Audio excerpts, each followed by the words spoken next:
Después de una tercera temporada que para muchos es considerada la mejor, pero con diferencia, todos pensábamos que ahora sí se venía lo realmente bueno, porque aunque el final de la temporada 3 fue algo decepcionante, porque se veía la necesidad por alargar la serie innecesariamente y no salir de su status quo, nos dejaron con una premisa muy interesante, el ver a un Homelander un poco más desatado junto con Ryan, pero en cambio obtuvimos una temporada llena de relleno, gore a lo puro güey y una trama política que absolutamente nadie pidió, siendo que esta es considerada por muchos como la peor temporada de toda la serie, aunque la verdad es que tiene algún que otro momento bueno. Esto es The Boys, temporada 4.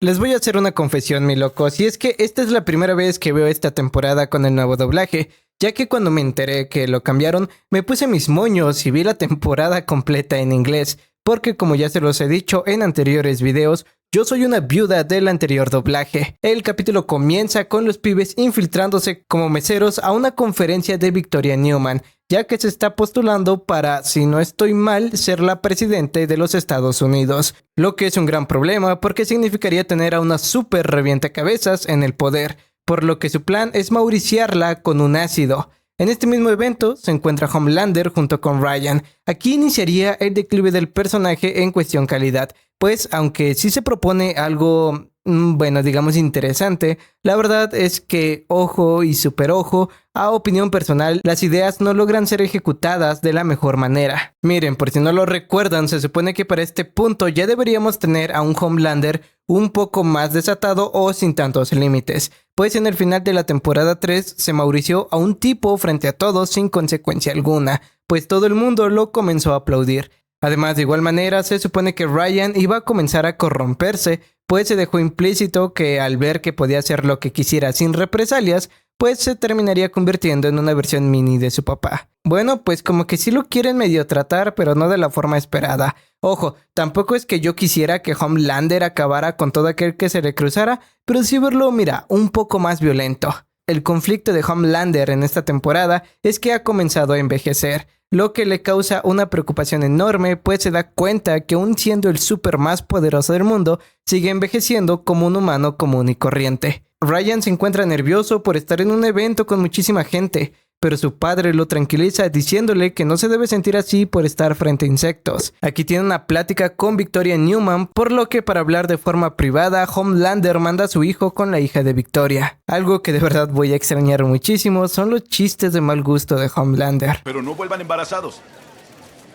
Ella trata de decirle que aunque se hayan aliado en el pasado, todo eso ha quedado atrás, cosa que él no va a permitir. Mientras todo esto pasaba, Butcher ve a Ryan con Zoe, porque bueno, toda esta operación está siendo comandada por Mother's Milk, ya que si no lo recuerdan, bueno, pues terminaron en malos términos con Butcher por el tema del compuesto B temporal. Así es que lo relegaron a cuidar una puerta. Aunque se le dice que si ve a Ryan o Homelander no haga nada, pues lo conocemos y se lo pasa por el fundillo para hablar con él. Intenta pedirle disculpas por decirle todo lo que le dijo en la temporada pasada, para de ahí decirle que si así lo desea, se puede ir con él y con los pibes, cuando llega Homelander burlándose de él, pues se da cuenta que a Butcher solo le quedan unos 6 meses de vida por el cáncer que le provocó el B temporal, mofándose que no van a tener ese último baile del que habían hablado. No me digas, te excita oír tu voz, ¿verdad? Oh, no pierdes la chispa. Esto desconcierta a Ryan, pero no tiene tiempo para pensar, pues su padre se lo lleva. Como de costumbre, toda su operación sale completamente mal, pues Zoe los descubre, por lo que revela sus poderes que son muy parecidos a las plagas de Resident Evil 5. Así es que no les queda de otra que saltar del 8º piso. Mientras que Victoria va con el momazos Huey para proponerle una treta, además de confesarle que estuvo a punto de decirle la verdad sobre que era una super, pues es de las pocas personas a las que realmente considera un amigo. Recuerdo que yo sentía un poco de tensión entre estos dos, pues se siente su química. Después me enteré que ambos son pareja en la vida real y ahí es donde se explicó todo.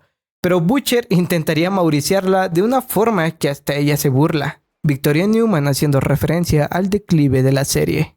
¡Wow! ¿Cómo es que empeoraron tanto en sus trabajos? Al día siguiente, MM es convocado por Robert Singer, que pues está financiando con recursos de la CIA a los pibes. Él sabe que por su fracaso muy probablemente Newman quiera acabar con él, por lo que le exige a LM que haga su trabajo, el cual es acabar con Vicky. Mientras Butcher está esperando, llegaría un viejo amigo, John Kessler. Pero si quieren le vamos a poner Negan. No sé si estoy mal, pero cuando se anunció su llegada a la serie, se había rumoreado que sería un personaje completamente diferente. Pero si me preguntas a mí, me agrada lo que al final terminó siendo. Casualmente, llega en este momento donde Butcher está completamente solo. Así es que ambos van a tomar un café con piquete. Guácala, qué rico. Kessler lo cuestiona por dejarse mangonear por sus compañeros de equipo, por lo que le propone que se alíe con él para terminar con Homelander, aunque sea de la manera más sucia. Después de la reunión, Marvin se reúne con su ex esposa porque ella le va a pedir el favor de localizar a su marido, que si no lo recuerdan, este tipo se metió tanto en esto de apoyar a Homelander que se desconectó de todo el mundo. Sí, es lo más parecido a un pambicito. De nuevo con Homelander, simplemente está aburrido de la vida que lleva. Así lo demuestra en una reunión con los que quedan de los Seven, donde Ashley menciona los acontecimientos de GNV para comunicarle que ya tienen nuevos candidatos para llenar los espacios del equipo.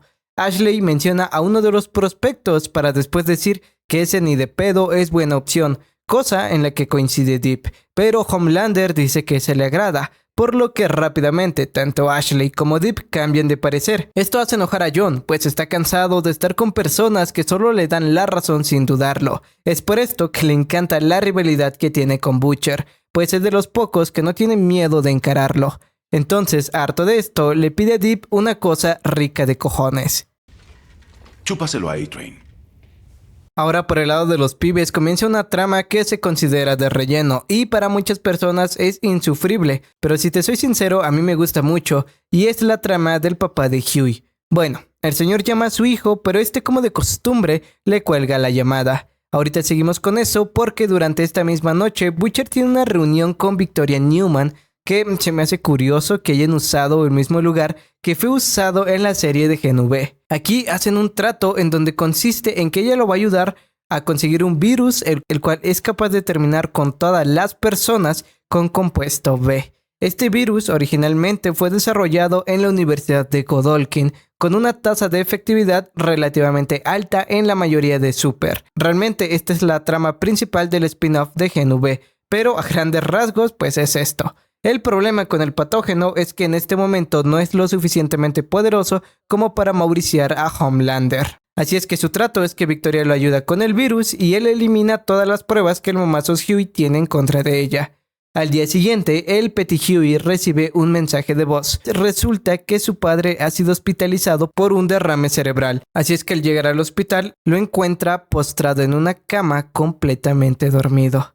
Ahora la trama de relleno que de verdad no me gustó para nada. Para esto me tengo que remontar unos años atrás, justo cuando se estrenó esta temporada, porque cuando hice video de la primera temporada dije que el personaje de Frenchie lo habían arruinado y una persona que yo considero no muy lista me puso esto. ¿Mandarlo a la mierda? Era obvio que desde la temporada 1 de que Frenchie era bisexual. No entiendo por qué la gente llora por algo tan obvio como eso. Además que él seguía siendo el mejor personaje aún en la temporada 4. A lo que otra persona le respondió: de acuerdo, aunque siento que sobraba un par de escenas. En la temporada 4, Frenchie sigue siendo un buen personaje, pero bueno, normal que la gente intolerante y mamona piense que lo de la temporada 4 dañó al personaje. A ver, vamos pasito a pasito para que entiendan. Resulta que en la fundación de Starlight, Frenchie se topa con un personaje de su pasado, el cual aparentemente conoció en un grupo de ayuda anónima. Pero no solo eso, sino que también lo conoce porque Frenchie se encargó de mauriciar a sus padres. Sí, algo demasiado turbio, pero aún con esto, la trama de estos dos consiste en que comienzan a medir el aceite de forma seguida al mismo tiempo que Frenchie sentía culpa de lo sucedido. ¿Por qué digo que mandaron el personaje a la mierda? Y aquí va la respuesta para esas personitas que escribieron estos dos comentarios.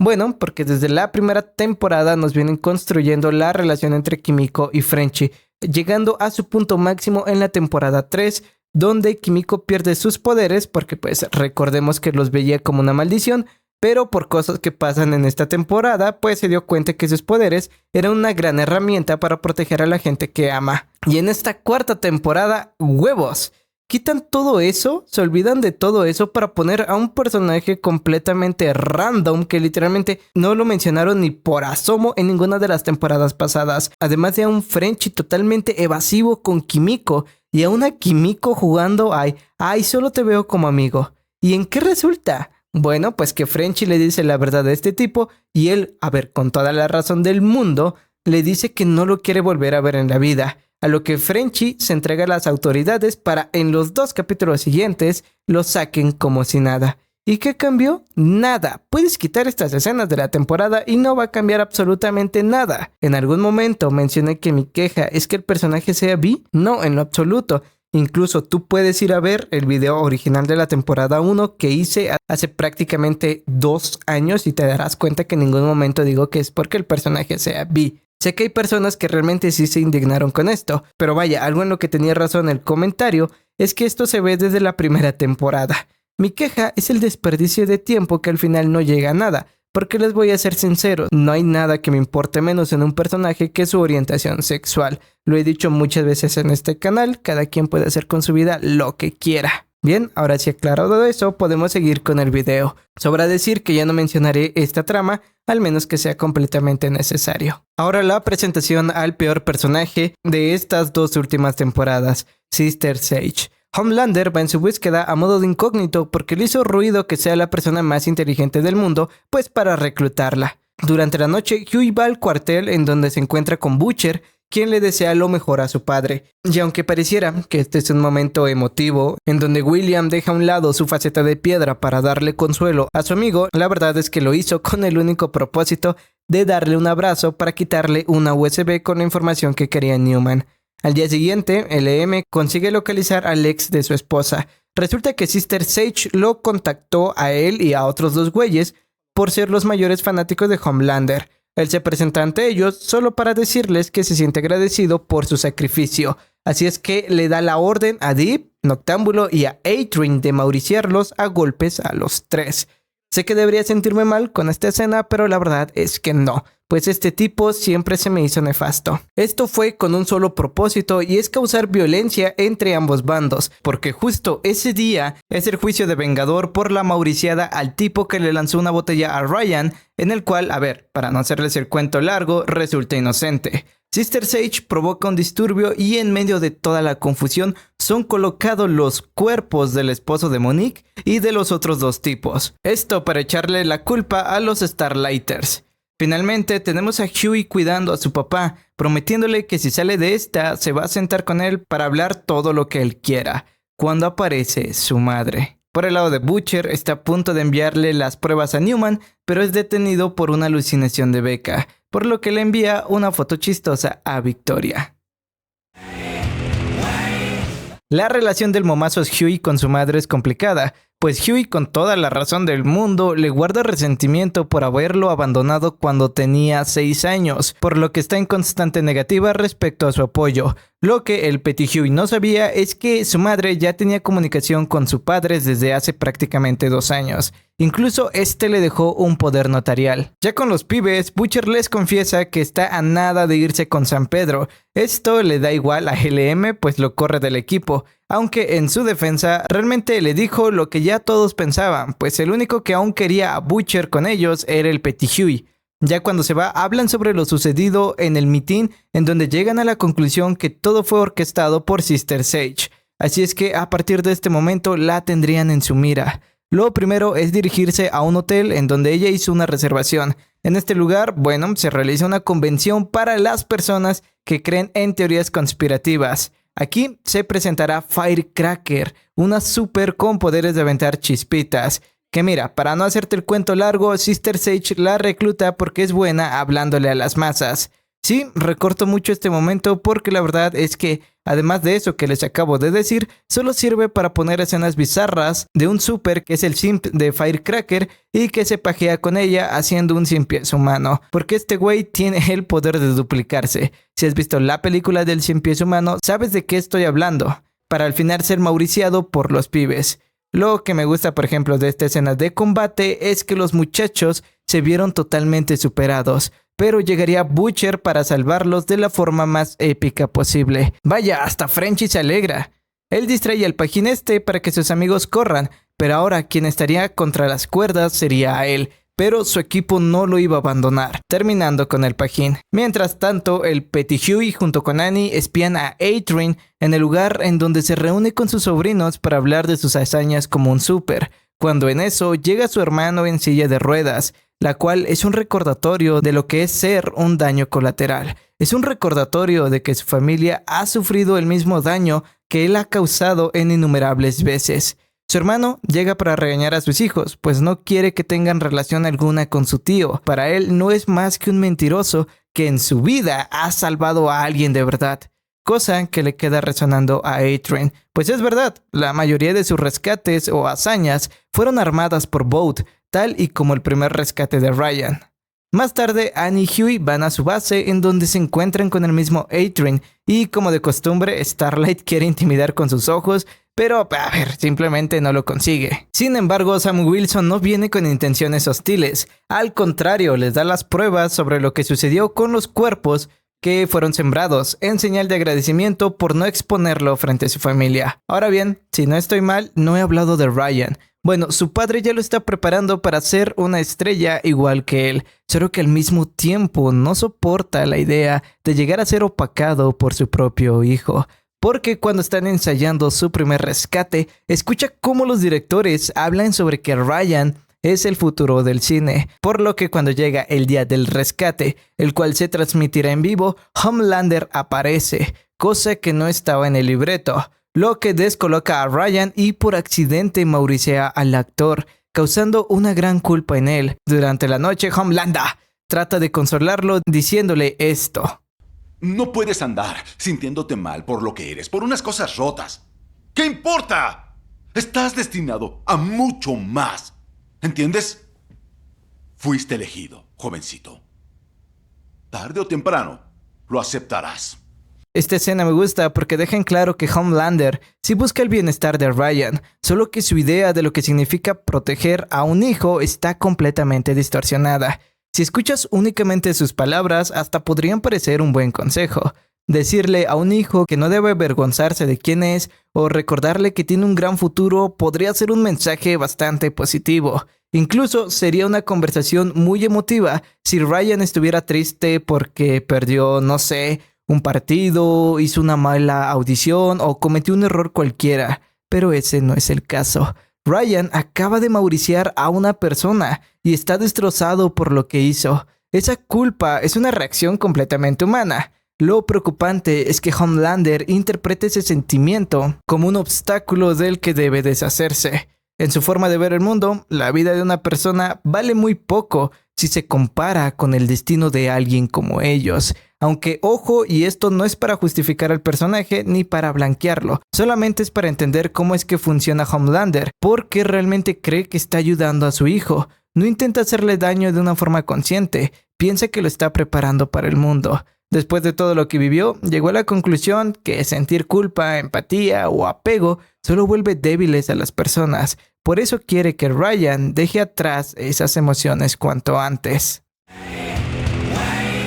¿Qué les digo, mis locos? Un capítulo más de relleno. La verdad es que la trama política se me hace un despropósito total.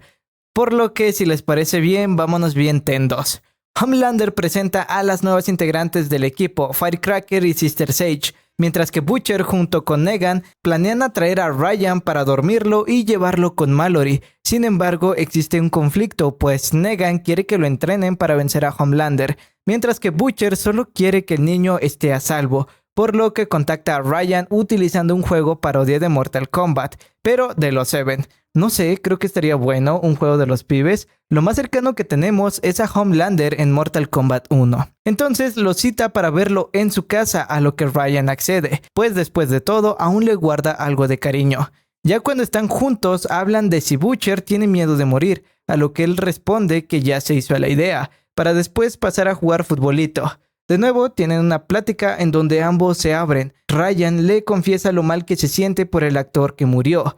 Lo que más me hace sentir mal es que dice que entiende el por qué Butcher no lo quiere, pues él tampoco se querría. A lo que Billy le dice que todo lo que le dijo no era cierto. Él tiene la tendencia a alejar a la gente que ama para también confesarle que está aterrado sobre su muerte. Cosa que es cierto, en sus últimos momentos en la temporada 5 vimos cómo no sabía qué hacer. Para ahora sí hacer un acto sincero. Tira las galletas que preparó con la droga para dormirlo. Dentro de la primera reunión de los Seven, Sage les informa que hubo información robada, la cual fue filtrada para ayudar a los Starlighters, por lo que ahora tienen la misión de saber quién es la fuga. Para eso investigan a todo el personal que trabaja con esa información, entre ellos Annika. Sí, la que se parece a cierta actriz de mi adolescencia.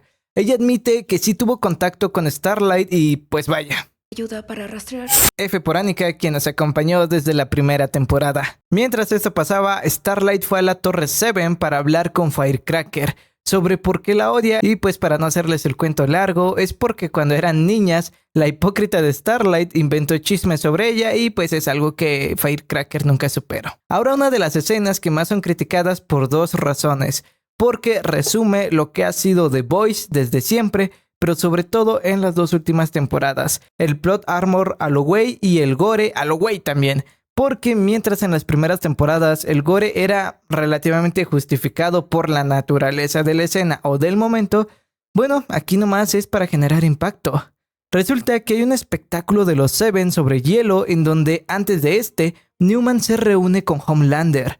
Los pibes estarían al tanto de esto, por lo que envían al Petit Huey a colocar un micrófono para escuchar su conversación, pero todo sale absolutamente mal, pues el Huey se infiltra por los ductos de ventilación, solo que por el calor comienza a sudar, por lo que muy al estilo de Spider-Man 1, cae una gota de sudor en el hombro de Homelander. Él lo huele y de inmediato sabe que es el momazo Huey, por lo que con su visión láser intenta mauriciarlo, pero no lo consigue. Un tipo que tiene super oído no es capaz de localizar a su presa, y en medio de toda esta persecución parte a unos miembros del musical provocando una serie de muertes innecesariamente explícitas. Pero bueno, Huey es salvado por Adrian. ¿Por qué?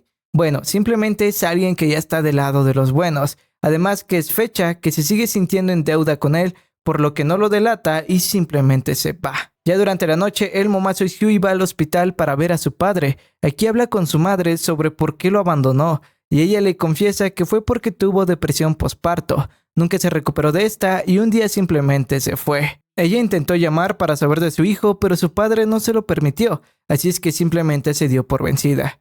Mira, todo esto puede dividir mucho al público porque toca un tema bastante delicado, la depresión posparto. Es fácil caer en uno de los extremos. Algunos pensarán que como se trataba de una enfermedad mental, la madre no tiene responsabilidad por haber abandonado a su hijo. Otros dirán que ninguna condición puede justificar una decisión así. Sin embargo, la realidad suele ser bastante más compleja. La depresión posparto no consiste únicamente en sentirse triste después del nacimiento de un bebé. Es un trastorno que puede alterar profundamente la forma en que una persona percibe la realidad, sus emociones y el vínculo con su hijo. Algunas mujeres experimentan una sensación de desconexión, una culpa constante, la idea de que son incapaces de ser madres o incluso la creencia de que su familia estaría mejor sin ellas. Cuando la enfermedad alcanza un nivel severo, el juicio también puede verse afectado y eso lleva a decisiones que, fuera de ese estado, probablemente nunca habrían tomado. Desde esa perspectiva, la serie ofrece una explicación que resulta coherente, porque no intenta presentar a la madre de Huey como alguien que dejó de querer a su hijo de un día para otro, sino como una persona cuya capacidad para actuar con claridad quedó profundamente afectada por un trastorno que nunca recibió el tratamiento adecuado. Comprender el origen de una conducta no significa que sus consecuencias desaparezcan. Huey creció sintiendo que su madre decidió irse, y esa experiencia marcó la forma en que entiende el abandono, las relaciones y la confianza. El dolor que carga durante toda su vida sigue siendo real, aunque existe una explicación detrás de lo ocurrido. Ahí es donde la historia me parece bastante más interesante, porque evita convertir a cualquiera de los dos en el villano de la situación. La madre también es víctima de una enfermedad que la rebasó, mientras que Huey es víctima de las consecuencias que esa enfermedad tuvo sobre su infancia. Yo en lo personal siento más empatía por Huey que por su madre, pues ella en ningún momento menciona que buscó ayuda profesional, solo que creyó que iba a pasar, lo que en cierto modo la vuelve más responsable. Además, me inclino más por Huey porque vimos todas las consecuencias que este abandono tuvo en él y en su padre, el cual por obvias razones quedó súper dolido y más adelante veremos un poco del dolor que sufrió con esto. Ahora, la mejor escena del episodio, pues esa misma noche cuando Ryan regresa a la torre se encuentra con su papá, quien lo cuestiona por haber ido con Billy Butcher, a lo que Homelander le dice esto. ¿Te importa? Cuando tienes todo aquí. Tienes un hogar, tienes un padre. Te he dado todo lo que siempre quise y no es suficiente para ti. ¿Por qué? Eres un desagradecido. ¿Te vas sin decirme? ¿Me mientes? ¿Por qué? Mierda. ¿Por qué no soy suficiente para ti? Esta escena me parece de las más interesantes de la temporada porque la frase de ¿por qué no soy suficiente para ti? Resume perfectamente el conflicto que siempre ha definido al personaje. Homelander creció sin una figura de apego que le enseñara lo que significaba recibir afecto de manera incondicional. Toda su infancia estuvo marcada por el aislamiento y por un entorno donde era tratado como un producto antes que como un niño. Eso explica el por qué necesita sentirse irreemplazable para las personas que quiere. Su autoestima depende demasiado de la validación externa, así es que cualquier señal de distancia la interpreta como una amenaza. Cuando Ryan decide buscar a Butcher, Homelander no lo entiende como el intento de un adolescente por acercarse a alguien que también forma parte de su vida. Lo vive como una prueba de que está perdiendo el lugar que tanto le costó conseguir. En su mente, si su hijo necesita a otra persona es porque él fracasó. Lo interesante es que desde su propio punto de vista siente que ha hecho las cosas bien. Cree que le dio a Ryan la vida que él nunca tuvo y que eso debería bastar para mantenerlo a su lado. El problema es que construir una relación con un hijo no solamente consiste en cubrir lo que a uno le hizo falta durante la infancia.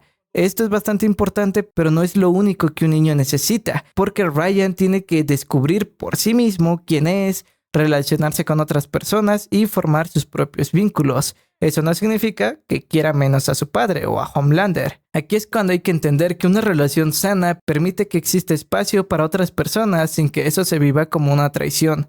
Homelander es incapaz de hacerlo porque interpreta el afecto como algo exclusivo.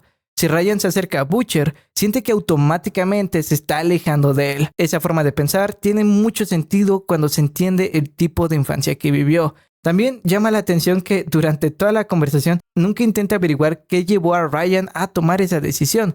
La conversación termina girando alrededor de su propia angustia. En lugar de preguntarle qué necesita su hijo, busca una respuesta que calme el miedo que siente al ser reemplazado. Este momento también provocó muchos edits de TikTok porque el sentimiento que expresa Homelander es completamente humano. Muchas personas han sentido en algún momento de su vida el temor de no ser suficiente para alguien importante. Si esta escena ocurriera en otro contexto, probablemente despertaría mucha empatía. Creo que eso es algo que define mucho al personaje. Homelander quiere conservar el amor de Ryan, pero intenta hacerlo desde las únicas herramientas emocionales que conoce.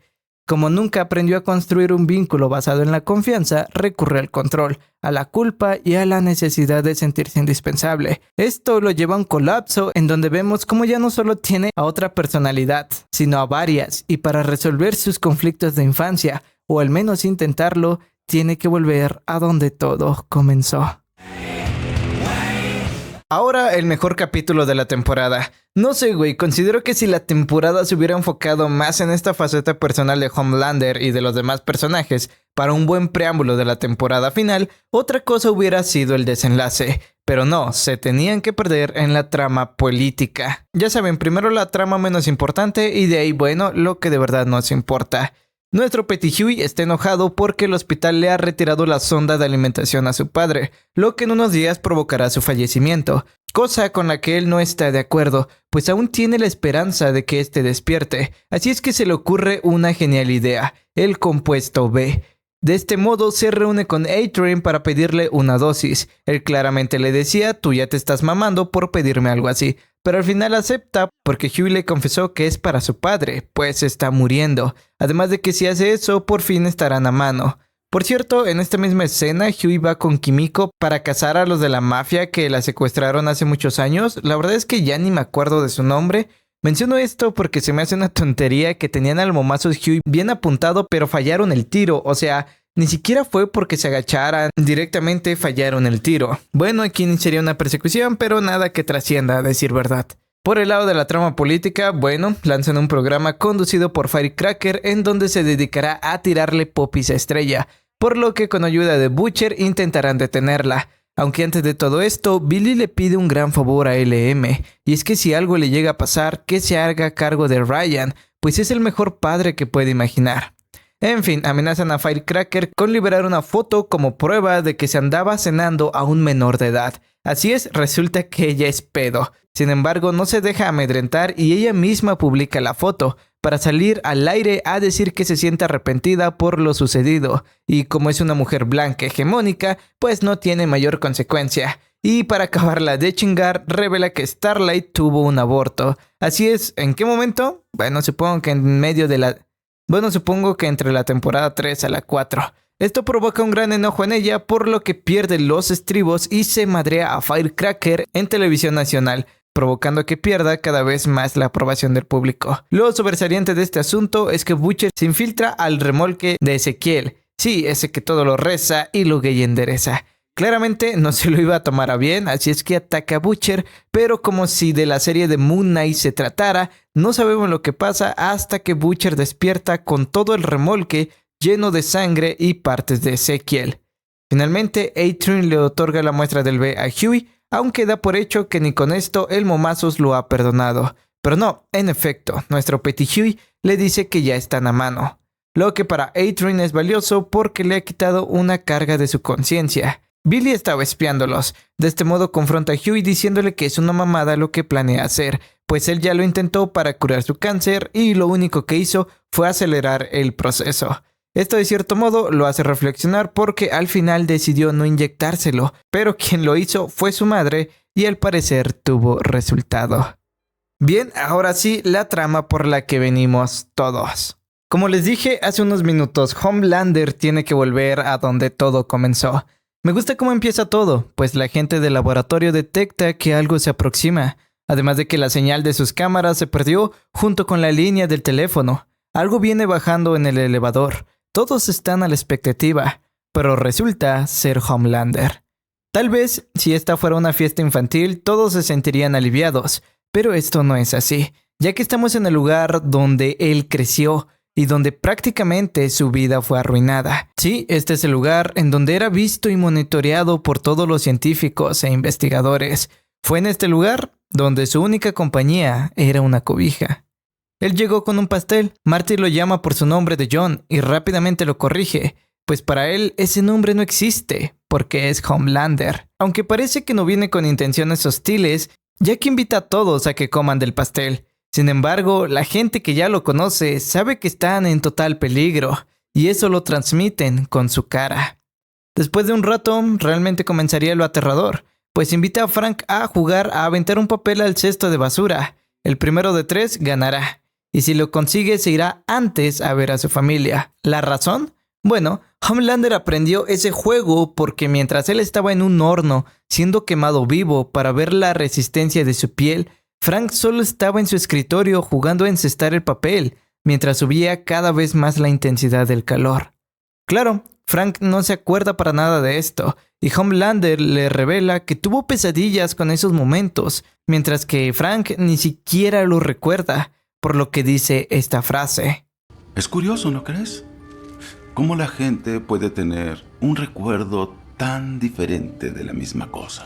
Creo que es bastante evidente cómo este recuerdo aún le duele demasiado a John, pues mientras él era un niño, el cual servía como un experimento, y su infancia le fue arrebatada día a día, Frank solo se dedicaba a pasar el tiempo encestando una bola de papel como algo del diario. Ahora bien, es bastante interesante cómo es que usa este mismo juego como una tortura psicológica, porque eso que antes era trivial para Frank, en este momento deja de serlo, porque güey, sabe que Homelander quiere algo de él, pero no logra recordar qué hizo para despertar ese odio. A medida que Homelander empieza a mencionar esos detalles, Frank intenta reconstruir ese momento en su cabeza. Poco a poco entiende que aquello que para él pasó sin dejar huella terminó convirtiéndose en uno de los recuerdos más importantes en la vida de la persona que ahora tiene enfrente. Busca una explicación que lo ayude a salir de esa situación, pero no encuentra nada. No recuerda haber actuado con una intención particular. Simplemente estaba haciendo su trabajo. Frank nunca recuerda un momento concreto en el que él decidiera hacerle daño a Homelander. De hecho, ese es el mayor problema, porque mientras el niño pasaba por una experiencia que marcaría toda su vida, él seguía con su jornada como cualquier otro empleado. Y cuando por fin lo entiende, trata de decirle a Homelander que solo hacía su trabajo. Él no entiende de razones, así es que invita a Frank a ver cómo él juega desde el horno. Aquí ya sabía que había valido madre, pero lo hace porque no mames, está frente al súper más poderoso del mundo, y porque de no hacerlo, quien entraría sería su familia. En este momento le pide disculpas y Homelander le dice, ¿por qué? Si solo hacías tu trabajo. De este modo enciende el horno, mauriciando a Frank de una forma cruel y dolorosa. El siguiente sería Marty. Primero lo llama para pedirle disculpas por Frank. Sin embargo, también reconoce que Marty sí que era amable con él. Aquí piensa que está a salvo, pero no, porque no siempre lo trató bien, ya que de nuevo tiene un recuerdo traumático. A ver, al ser un adolescente tenía necesidades como la exploración de su sexualidad. El problema es que al ser constantemente vigilado y observado no tenía privacidad alguna, salvo en las noches. En estos momentos él realizaba el acto de la masturbación, pero un día fue descubierto por Marty, quien a partir de este momento le puso el apodo de Squirt, algo completamente humillante. De este modo le pide que se masturbe frente a todos, mientras él estará sentado burlándose de él. Aunque por obvias razones sabemos que su risa es totalmente falsa, pues lo único que quiere hacer es emular la humillación que hizo Marty en su momento. Claramente por el miedo no consigue que se le levante su amigo, por lo que le pone un ultimátum. Si no consigue hacerlo, él le va a volar su nepecito con su rayo láser. Frank hace hasta lo imposible por conseguirlo, pero no lo hace. Homelander lo tranquiliza, pues sabe que esto le pasa a muchos hombres, pero rápidamente dice que a él no. Aun con esto cumple con su palabra y se lo vuela con su rayo láser. Miren chicos, ustedes saben que a mí me encanta el enfoque psicoanalítico, así es que yo entendí la escena de esta manera. Porque para entender por qué es tan importante la sexualidad en un adolescente, hay que mirar el desarrollo de Homelander a través de las etapas psicosexuales. Estas fases no son solo cambios biológicos, sino los periodos donde una persona construye su seguridad, su identidad y su forma de relacionarse con el mundo. Si una de estas etapas se vive con un vacío absoluto o bajo un abuso constante, la mente genera fijaciones y traumas que deforman por completo la personalidad adulta. La raíz de todo el problema está en la etapa oral, que ocurre durante el primer año de vida. Aquí, más allá del alimento, lo vital es el vínculo afectivo con la madre, el apego, el calor humano y la mirada que le da al bebé la confianza básica para existir. Como sabemos, Homelander creció en un laboratorio rodeado de médicos, sin el más mínimo rastro de afecto maternal. Esa carencia total en la etapa oral lo dejó con un vacío crónico insaciable, una necesidad desesperada de aprobación y una fijación que de adulto se nota en su obsesión con la leche materna, ya que este es el reflejo de un lactante que nunca fue consolidado. Si ustedes han visto mis anteriores videos de The Voice, saben que ya he hablado de esto. Más adelante, en la etapa fálica, un niño normal empieza a entender los límites y a desarrollar su conciencia moral mediante la relación con sus padres, pero Homelander solo tenía a estos cabrones que lo observaban y experimentaban con él. Al no tener figuras humanas reales con las cuales identificarse, su estructura psíquica se formó sin empatía, basando únicamente en el miedo a ser lastimado o en la obligación de complacer a sus captores. Con este historial de abandono, Homelander llega a la adolescencia, que es cuando despierta la etapa genital. En esta fase, la masturbación y la búsqueda de privacidad son herramientas, ojo, indispensables para que el adolescente construya su intimidad y se apropie de su propio cuerpo. Para Homelander, las noches eran el único momento libre de control de los científicos, lo que lo obligaba a matarse de forma acelerada por el miedo constante a ser descubierto. Psicológicamente, este hábito de condicionar el placer a la prisa y la paranoia deja secuelas físicas un poquito graves. Lo vemos claramente en su vida adulta cuando tiene relaciones con Madeleine Stilwell en la primera temporada y termina casi de inmediato. Es el resultado directo de una adolescencia donde su sexualidad fue reprimida y apurada por el entorno. Cuando Marty finalmente lo descubre y lo expone públicamente con un apodo humillante, no solo interrumpe un acto físico, sino que destruye el único espacio privado que el chico tenía. La humillación golpeó a un adolescente que ya venía completamente indefenso por las carencias de su infancia. Al ver que Marty falla en su erección debido al pánico, Homelander se apresura a decir: a mí no me pasa, porque necesita convencerse de que ha superado todas las carencias de su infancia y que es un ser perfecto, ocultando el hecho de que él mismo padece disfunciones por culpa de su pasado. O al menos solo con Madeleine, por alguna razón con Torrencial le funcionaba perfectamente. El acto final de cortarle el miembro con el láser demuestra lo contrario. Es la prueba de que el trauma sigue intacto. Como su mente no puede reparar el vacío de la lactancia que nunca tuvo, ni la privacidad que le robaron en la adolescencia, recurre a la destrucción física del otro para tapar su propia fragilidad. Finalmente llegaría Bárbara, la directora del lugar. Ella le habla con total autoridad, pues le ordena que termine con el sufrimiento de Marty, además de hablar en un espacio privado. Homelander la obedece, sin embargo, él escoge el lugar, el cual es donde era observado todos los días. Bárbara le dice que estuvo presente cuando él nació, pues le pagaron a una mujer para llevar el embrión, pero cuando dio a luz, la hizo prácticamente pedazos junto con 2 doctores y una enfermera. En este momento entendieron algo bastante importante. Homelander les causaba terror y no lo podían dominar de forma física, por lo que recurrieron a lo psicológico. Ellos sabían perfectamente que Homelander los podía hacer trizas y escapar cuando él quisiera. Así es que contrataron a los mejores psicólogos del mundo para que de la forma más meticulosa instalaran en él esa necesidad de aprobación y amor. Solo así consiguieron mantenerlo a raya, pues hasta el momento le sigue funcionando. En psicología existen muchos enfoques, sin embargo creo que esto lo podemos explicar desde el conductismo, pues este funciona bajo la premisa de que el comportamiento y los miedos no son innatos, sino que se aprenden y se programan mediante estímulos del entorno. El ejemplo perfecto de esto es el experimento del pequeño Albert, realizado por John Watson en 1920. Watson quería demostrar que se podía instalar una fobia desde cero en un bebé completamente sano. Para lograrlo, utilizaron a Albert, que tenía más o menos unos 9 meses, una rata blanca. Al principio, el bebé no mostraba ningún miedo, al contrario, intentaba jugar con ella porque para él era un estímulo neutro. El experimento comenzó cada vez que el bebé estiraba la mano para tocar a la rata, golpeaban una barra metálica con un martillo. El ruido fuerte era un estímulo incondicionado que provocaba en el bebé una respuesta natural de pánico y llanto. Después de repetir esta asociación varias veces, el cerebro del pequeño Albert conectó ambos estímulos. Llegó un punto en el que ya no hacía falta ruido metálico. Con el simple hecho de mostrarle la rata blanca, el bebé entraba en pánico. Watson demostró que el miedo de Albert ya no era el ruido, sino que la fobia se había transferido por completo al animal mediante el condicionamiento. Si llevamos esta lógica exacta al caso de Homelander, es muy probable que los psicólogos de Vought hayan diseñado un condicionamiento igual de meticuloso desde que nació. Como físicamente no tenían forma de someterlo debido a su fuerza descomunal, la única vía era programar su mente.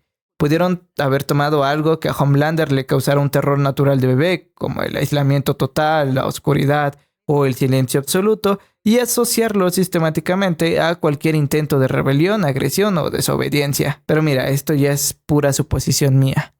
Finalmente, Homelander se va del lugar completamente lleno de sangre, pues dejó encerrada a Bárbara en el cuarto malo, el cual selló con su rayo láser, con los restos y partes de toda la gente del personal. Gente que muy probablemente no tuvo nada que ver en todo lo que él pasó cuando era niño. Pues qué peor tortura sería para ella que quedar atrapada junto con su personal. Güey, imagínate del practicante que estaba ahí, güey. No, pobrecito. Definitivamente, este capítulo es cine absoluto. Ok, este capítulo se divide en dos, la trama principal y la trama de relleno. Sin embargo, por única ocasión me voy a enfocar más en la trama de relleno porque me gustó más. La trama de los pibes se centra en que Butcher les revela que existe el virus desarrollado en Godolkin. El problema es que cuando lo fue a buscar en la escena postcréditos de GNV, Victoria ya se le había adelantado, por lo que consiguen un indulto para liberar a Stan Edgar de prisión. Él en un principio no les quiere ayudar, pues Victoria es como su hija, pero lo hace porque no sabía que a Zoe también le habían inyectado el B, cosa con la que no está para nada de acuerdo. No sé, a opinión personal no me agradó que hicieran a este tipo sentimental. Creo que hubiera sido mejor que lo dejaran como el desgraciado que se presentó en la temporada 1 y 2. Siento que el añadirle puntos débiles sentimentales le quitó algo de aura al personaje. Así es que van a una granja de la cual es dueño para descubrir que ya habían iniciado experimentos con el B y el virus. En eso llega Victoria a buscar a su marido, quien está desaparecido. Por lo que bueno, lo encuentran, pero toda la granja está infectada con compuesto B, por lo que se las tienen que arreglar para escapar. De este modo, usan un cuerpo mauriciado, le inyectan la última dosis del virus y lo usan de cebo. Por consiguiente, logran mauriciar a los animales, solo que parece que una persona no pudo sobrevivir, el esposo de Victoria, pues lo único que quedó de él fue su pierna. La realidad es que durante toda la confusión, Butcher lo privó de su libertad por idea de Kessler con el propósito de que los ayude a recrear el virus. Por el lado de la trama de Homelander, bueno, reúne a los villanos de GNV, o sea, a Sam y a Kate, ya saben, para hacer la conexión con el spin-off. Conexión que al final pues no llega a nada. El punto es que los reúne para hablarles sobre lo que se viene. Así es que entre todos maurician a la aparente fuga, a Loret de Mola. Resulta que él mandó a volar a Ashley y ya saben lo que dicen. No hay peor cosa que la furia de una mujer despechada, ya que lo acusa de ser la fuga. Ahora sí, la trama que a mí me gustó de este capítulo, la del Petit Huey. Al parecer todo sale bien con el compuesto B, pues su padre despertó y parece que está al 100% recuperado. Así es que se ponen a hablar de los próximos planes que tienen al ya estar todos juntos. Uno de ellos es que el papá de Huey quiere ir a París a un recorrido de las locaciones del Código Da Vinci. Su mamá se va al baño y es en este momento en donde comenzarían los problemas, ya que aunque ella avisó a dónde iba, a su papá se le olvidó. Después de un rato, el Petit Huey va por una bebida y al regresar no lo encuentra, y su mamá le dice que creyó que estaba con él, así es que lo van a buscar, pero lo que encontrarían sería perturbador, pues estaba en otra habitación sosteniendo el corazón de una persona. Todos, incluyéndolo, están súper confundidos. Incluso no logra reconocer a su hijo.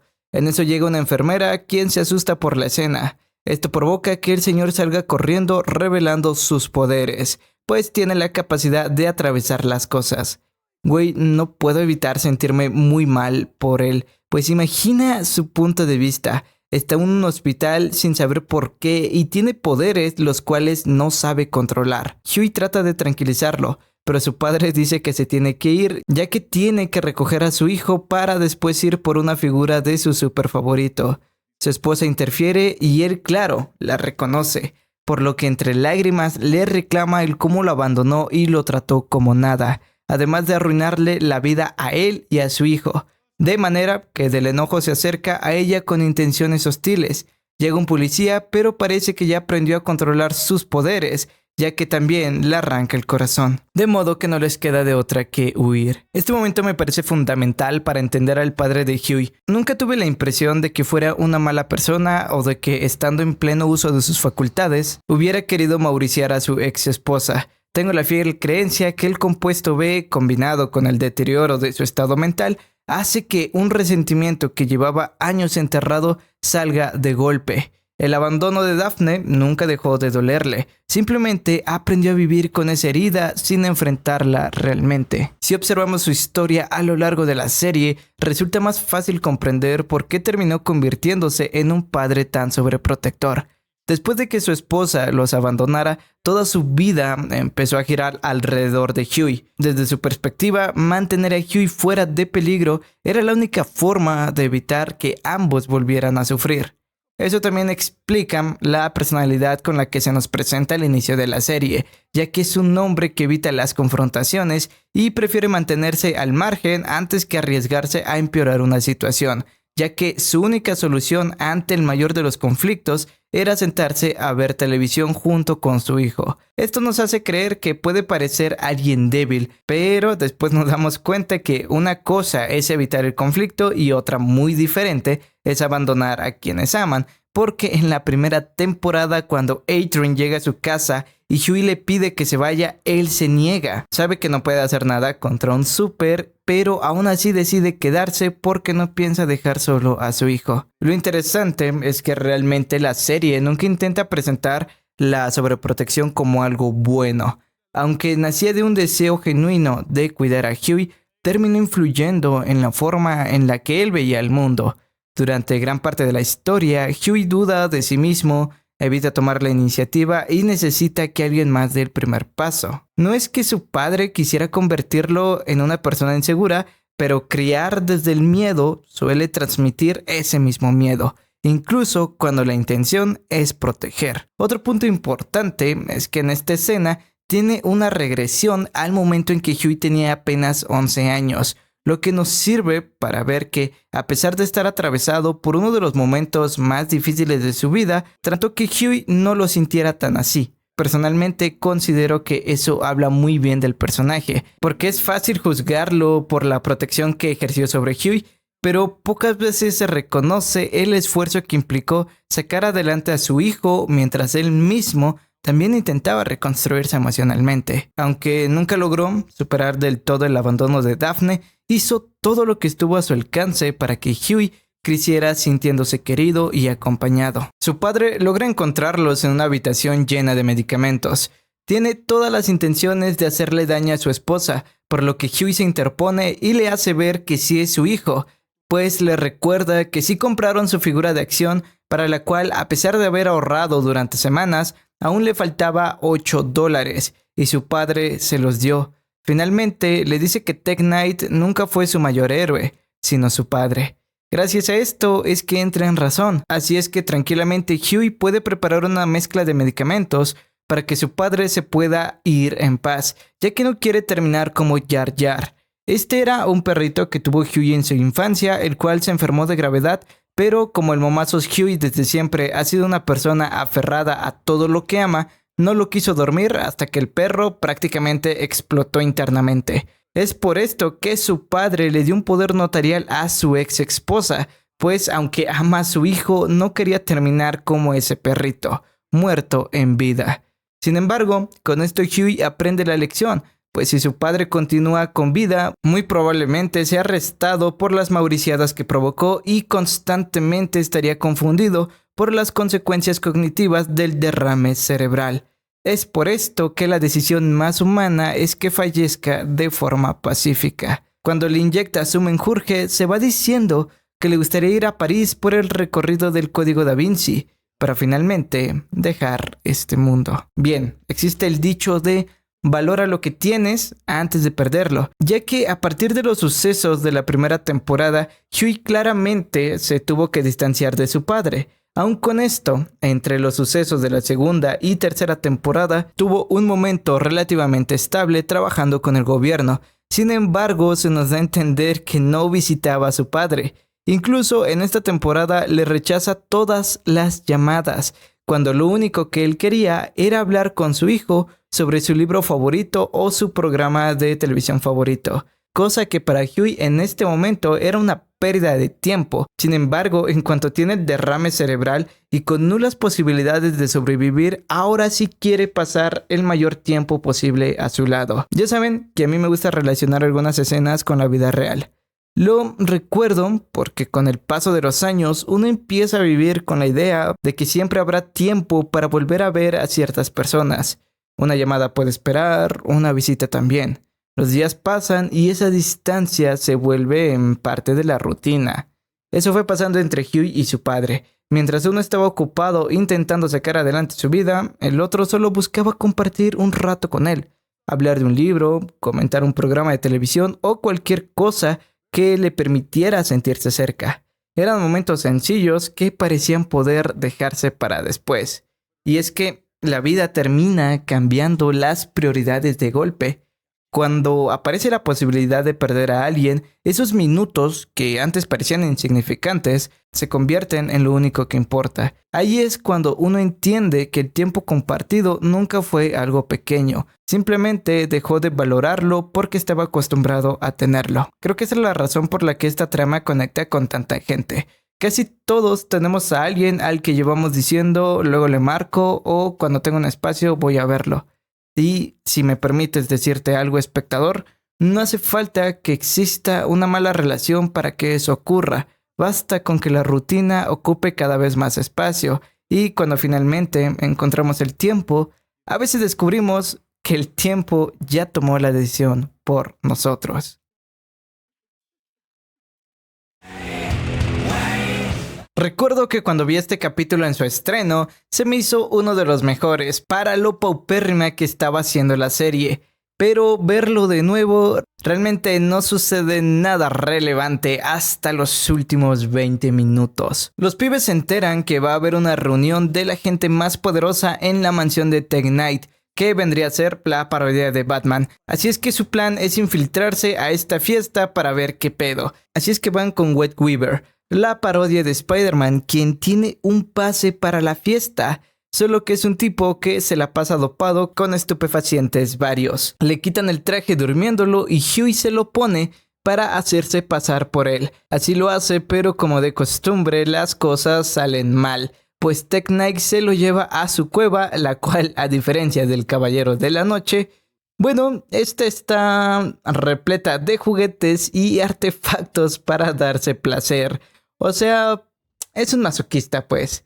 La verdad, espero que YouTube no me desmonetice por este capítulo en cuestión. Esto conlleva a que LM, Estrella y Kimiko tengan que entrar a la mansión. Sin embargo, son descubiertos por Sister Sage, quien usa las cosas que a LM le han generado su estrés elevado.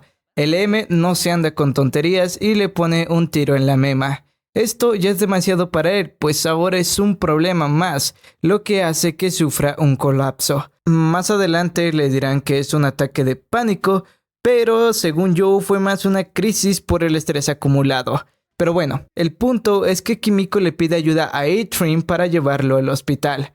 Al principio no lo quiere hacer porque eso lo pondría en peligro, pero termina accediendo porque LM tiene una hija. Aquí se da la escena que terminó de resignificar al personaje de Audaz. Pues durante la serie vimos cómo poco a poco fue dejando de lado su egoísmo para hacer las cosas bien. Incluso en esta escena aún tiene dudas. Sin embargo, aún con todo y miedo, decide ayudar a LM y se ve recompensado con algo muy simple.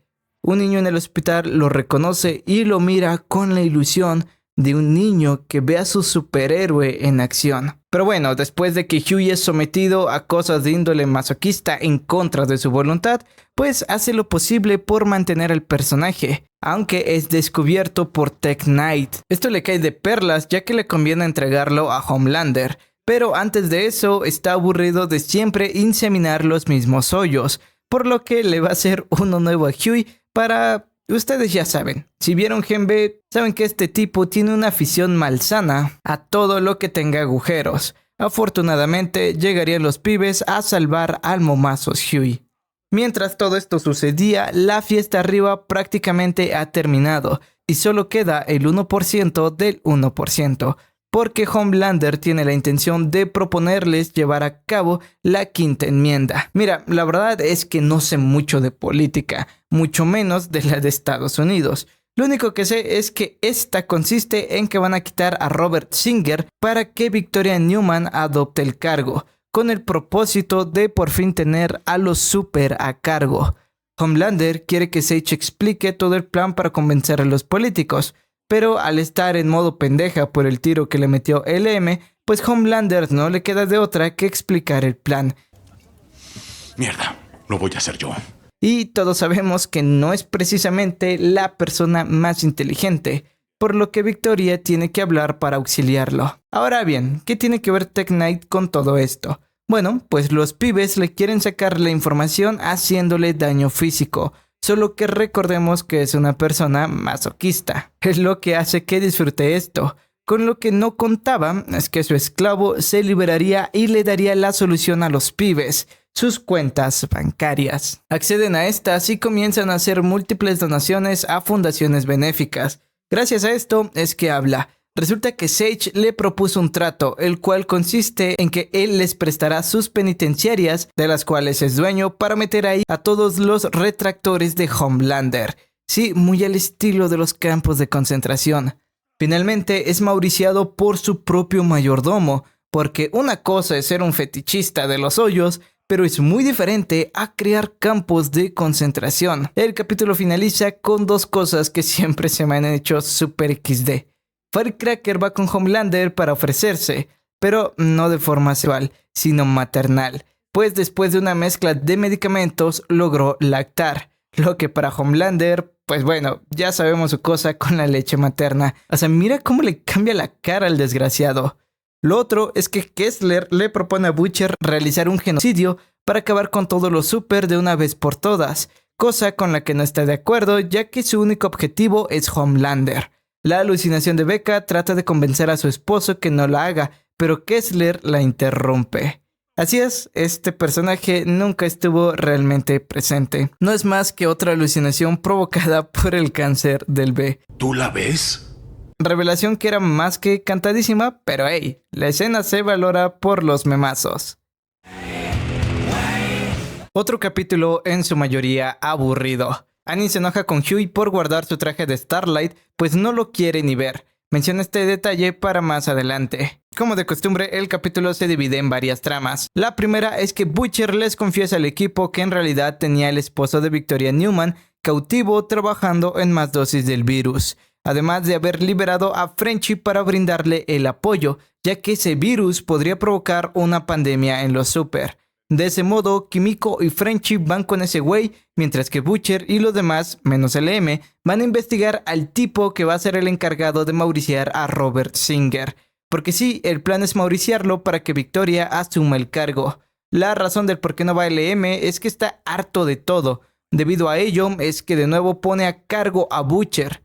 Van al departamento del tirador, pero en su lugar se encuentran con una mujer que dice tener mucho calor y sale corriendo revelando su poder de ser una cambiaformas, solo que a diferencia de Transformante, es aún más asqueroso, ya que tiene que tocar a la persona y de ahí quitarse la piel para transformarse en ella.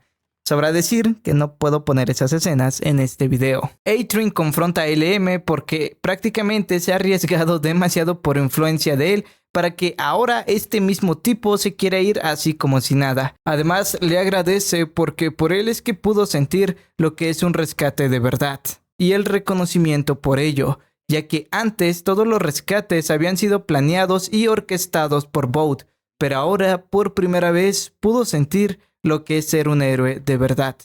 Mientras todo esto pasaba, Homelander mauricea a Spider-Man porque ahora creen que él es la fuga, cosa que pues es cierta pero a medias. Por otro lado, el momazo Huey va con Victoria para ofrecerle que se una a él y deje todo a un lado. Mientras esto pasaba, Deep y Noir fueron a la base de los pibes para de una vez mauriciarlos, así es que se arman los intercambios de piñas y parece que las cosas están perdidas, pero llegaría A-Train Good a salvar el día, poniéndole una chinga a Deep. El problema de esto es que ahora queda más que claro que él es la fuga, mientras que LM con una torreta le pone stop a Noir, dando tiempo justo para poder huir. Definitivamente esta escena es puro cine. Ya por la noche la noticia le llega a Homelander y esto le parte el corazón, pues él sentía que A-Train era su verdadero amigo. En eso llega Sister Sage a confesar que sí sabía que A-Train era la fuga, pero que era parte de su plan, pues solo filtraba lo que ella quería que se filtrara. Mira, este personaje me cae sumamente mal, pero aquí sí le creo que lo sabía, pues en varios momentos sí demostró que era de su conocimiento que A-Train era la fuga. El problema con ella es en el último capítulo, pero ya hablaremos de eso. Esto le da igual a Homelander y la termina corriendo. Por el lado de Frenchie parece que logran replicar el virus, pero el Dr. Sa aprovecha para inyectárselo a Kimiko y poder huir. Afortunadamente, Frenchy le corta el pie a Kimiko antes que este se expanda por todo su cuerpo. Butcher esa misma noche estaba en un bar ahogando sus penas cuando sale el programa protagonizado por Ryan que serviría como propaganda pro Homelander. Sin embargo, este se revela y no dice lo que tenía que decir en el programa, lo que le da alto orgullo a Butcher, pues Kessler lo seguía convenciendo de hacer la pandemia de Super, ya que para él todos son iguales. Pero gracias a lo que hizo Ryan es que Butcher le demuestra el por qué le tiene tanta fe al niño. Pendejo. Finalmente, Annie y Huey hacen el acto coital mientras ella usa el traje de Starlight, pues sabe que el momazo Huey ha fantaseado con eso y por esa razón lo guardó. Como se darán cuenta, de nuevo es un capítulo en el que no pasan muchas cosas, al punto que uno lo tiene que ver en velocidad 1.5, pero a continuación, uno de los mejores capítulos de cierre de temporada. Bueno, mi gente, llegamos a lo que es considerado uno de los mejores finales de temporada, así es que vámonos tendos. Los pibes están súper presionados porque ya casi llega el momento del discurso de Robert Singer, en donde le van a meter un tiro en la mema. Frenchy está sacando el virus de la pierna de Kimiko, mientras que Huey tiene la misión de encontrar al tirador, pero Annie lo distrae poniéndose vestidos que le favorecen mucho, además de pedirle matrimonio. Obviamente Huey con total emoción acepta dándole el anillo que le dio su mamá, por lo que para celebrar, bueno, pues tienen acto coital. Después de esto, Annie se tiene que ir porque resulta que ella no es la verdadera. Esta, en verdad, es la cambiaformas y estaba perdiendo la identidad de Annie, por lo que tuvo que ir a recargarse en donde la tenía privada de su libertad, presumiéndole en toda la cara que se ha echado al Huey y su anillo de compromiso. Además de revelarle que ella se convirtió en Starlight para mauriciar a Singer y, claro, inculparla por este hecho. Al mismo tiempo que todo esto pasaba, Butcher fue internado en el hospital después de haber tenido un colapso en un bar. Prácticamente le dicen que ya mamó, pues el cáncer es demasiado avanzado como para hacer algo. Vaya, incluso su aspecto ya es demasiado deplorable. Kessler se burla de él, sin embargo, de nuevo le ofrece su apoyo para terminar el trabajo. Lo único que tiene que hacer es llegar hasta el final de todo, o sea, hacer la pandemia de Super, pero no acepta. Cuando llega Grace, quien usa su teléfono para marcarle a Ryan. Por cierto, vemos que Homelander llenó su frasco de vellos púbicos canosos. La verdad es que dejaron súper de lado esta trama, aunque la retomaron hasta la 5ª temporada, pero de una forma bastante ridícula. En fin, observa que Ryan, como todo un niño, no recogió sus útiles y ve que tenía una foto de William Butcher, lo que provoca que en un arranque de ira destroce toda la habitación. Es curioso el efecto que tiene un simple humano sobre Homelander cuando llega a su hijo, así es que de la manera menos amistosa le pide que se acerque a él, lo que obviamente le provoca miedo, lo que a su vez deriva en que termine huyendo. A quien también llama Butcher es al momazo Huey, solo para contarle cómo cuando era niño le había prometido a su hermano que algún día lo iba a llevar a Nevada a un restaurante tipo Hooters. Esto se lo cuentan para pedirle que cuando termine todo, vaya a ese lugar en honor de él y de Lenny.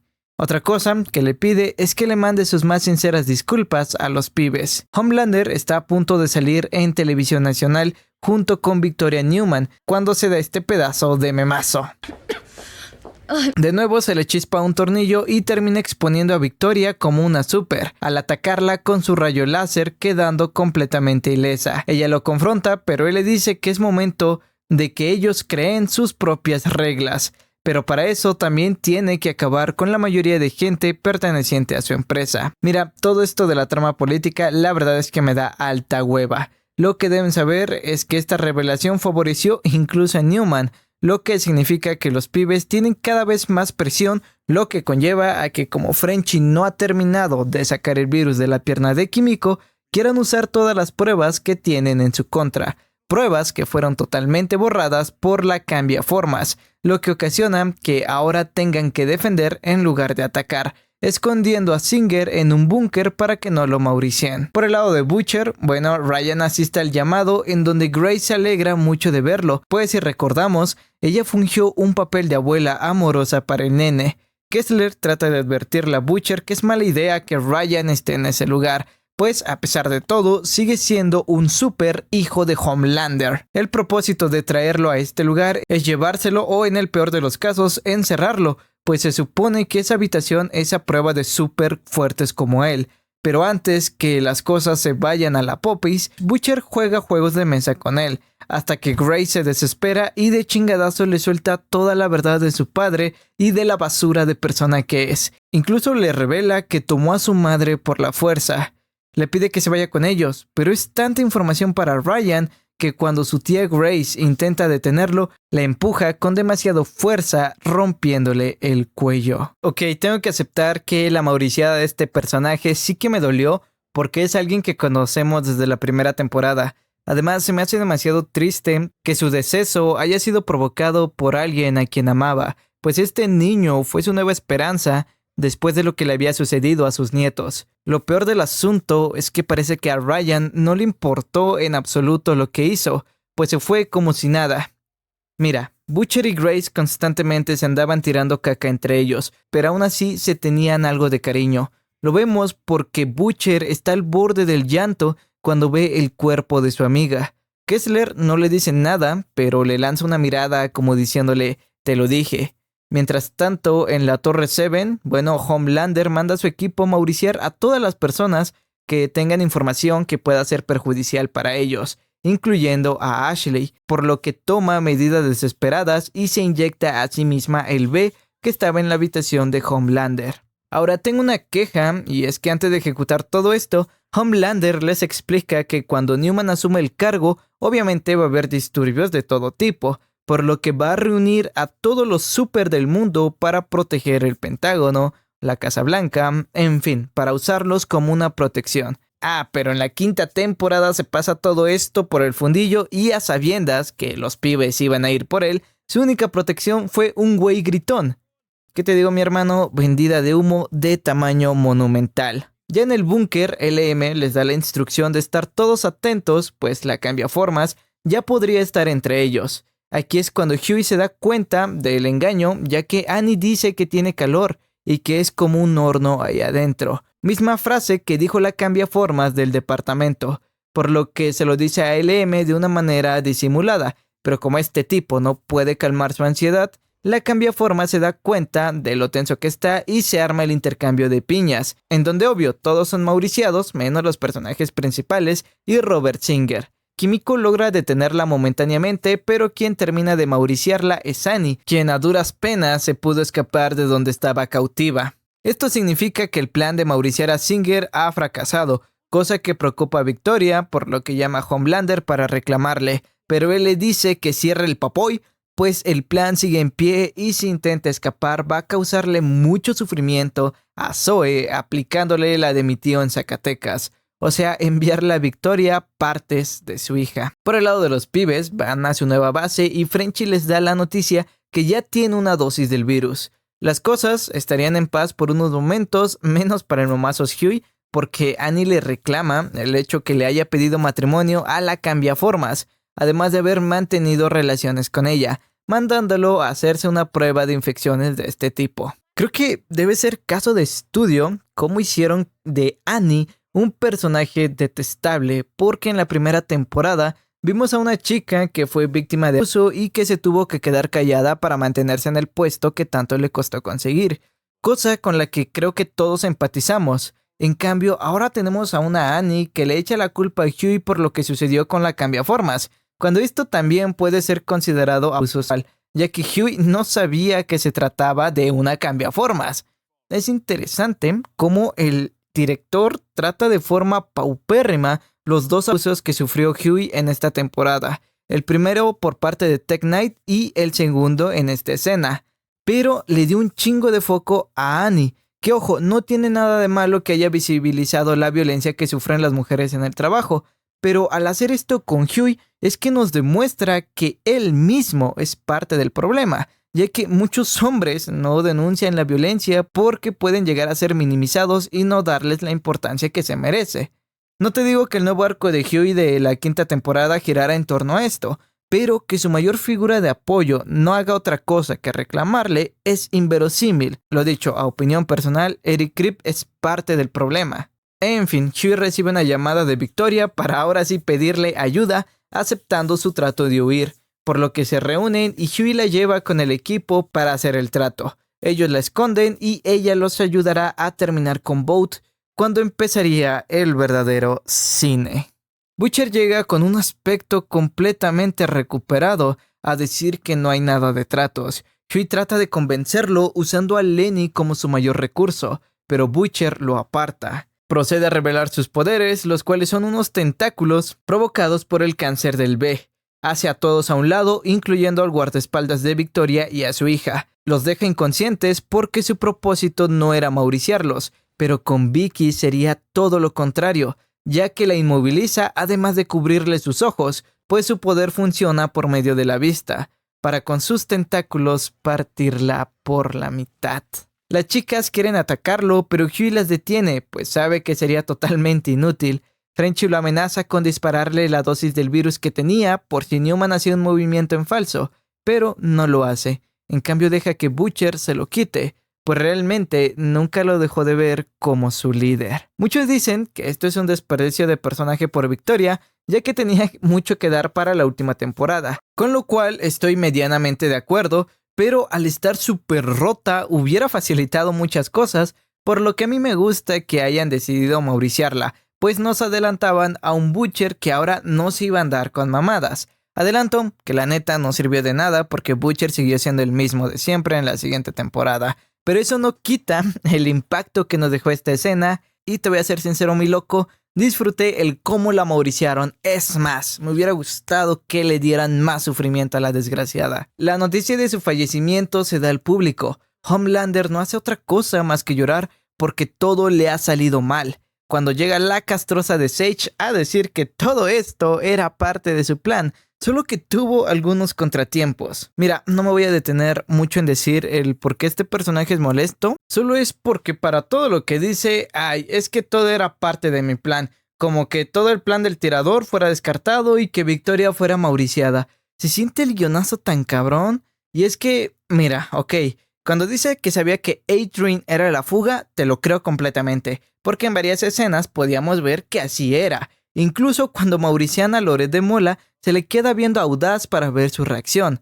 De nuevo, te puedes creer que esto sí era parte de su plan, pero en este caso no es así, porque fueron un chingo de inconvenientes para solo decir fue parte de mi plan, solo con unos pequeños contratiempos. Simplemente no te lo crees. Además, le da el poder de un país entero a Homelander para en la siguiente temporada querer quitárselo.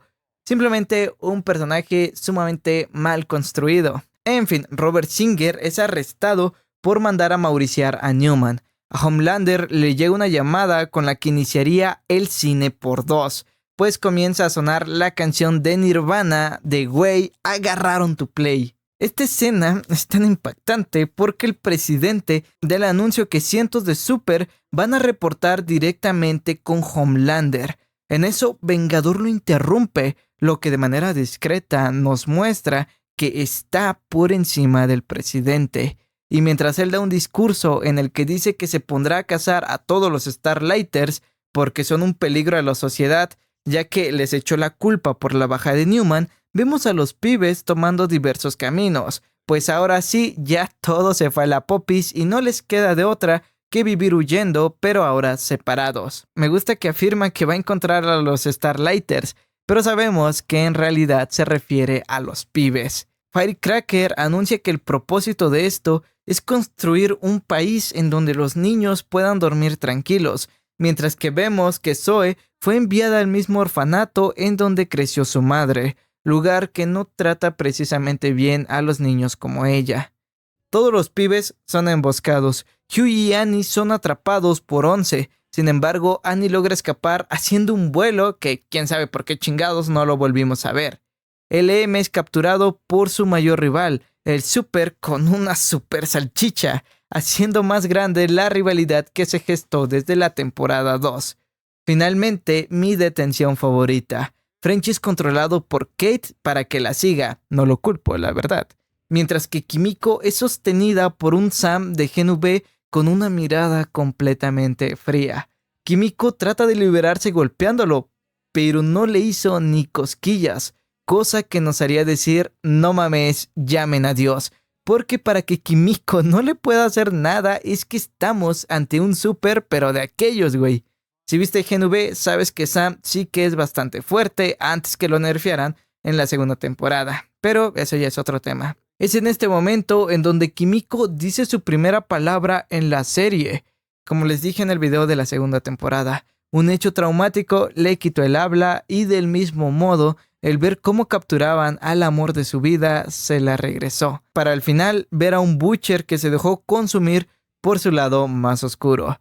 Todo al ritmo de, güey, agarraron tu play. Ok, hay que decirlo, este final es absoluto cine por donde lo veas. Incluso pareciera que todo el relleno que vimos en la temporada fue para culminar con esto y dar algo épico para la última temporada. Pero, viéndolo más en frío, no creo que 10 minutos de cine compensen 7 horas de tramas políticas innecesarias. Considero que desgraciadamente The Boys es un chicle que se alargó muchísimo más, porque para entender esta temporada solo es necesario que veas a lo mucho 4 capítulos. Eric Kripke se enfocó tanto en parodiar a Donald Trump por medio de Homelander que le quitó toda la esencia a su propia serie. Por cierto, raza, es bien curioso que desde que cambiaron el doblaje a partir de esta temporada, la serie se fue a pique. Nos vendieron tanto humo que es caso de estudio como una serie que venía presentando una calidad relativamente buena, porque, a ver, siendo sinceros, en ningún momento fue perfecta, pero aún así decayó tanto. Le puedes echar la culpa al presupuesto de Amazon y todo lo que quieras, pero Eric Kripke también tuvo muchísimo que ver. Pero si quieres escuchar cuando The Boys todavía era una buena serie, te invito a ver el video que le hice a la segunda temporada. Y pues bueno, con esto solo nos queda un video para que pasemos por fin a lo que fue el pick de The Boys, la temporada número 3.